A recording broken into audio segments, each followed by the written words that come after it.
مرحبا بكم في أقلمام سيدي علي. الله، شوف على الهواء زوين، منظر ولا أروع.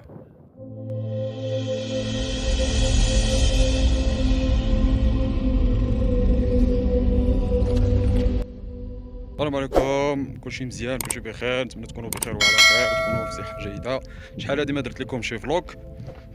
جيت لهنا لهاد الضيعة هادي ديال تيقولوا لها أقلمام سيدي علي، النواحي ديال تيمحطيط، ما بين تيمحطيط وزايدة. هانتوما تشوفوا واحد الضيعة، المنسوب ديال الماء راه نقص. فين كان تيوصل حتى لهيه، كيف كتشوفوا. بقاو باش نوريكم هاد المنظر هذا الزوين واعر، والله الا منظر واعر. هانتوما كما كتشوفوا واحد المنظر اللي هو واعر، جا ما بين الجبال.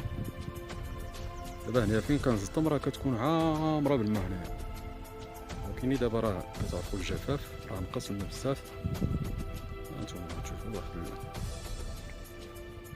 واحد الضيا اللي هي واعرة بزاف، والله الا منظر رائع.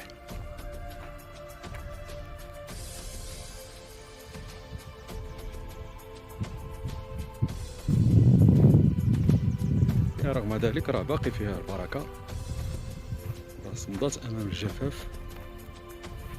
هانتوما نقرب لكم الصورة مزيان، راه فيها الطيور جزء منها. نتمنى تكون الصورة واضحة لكم.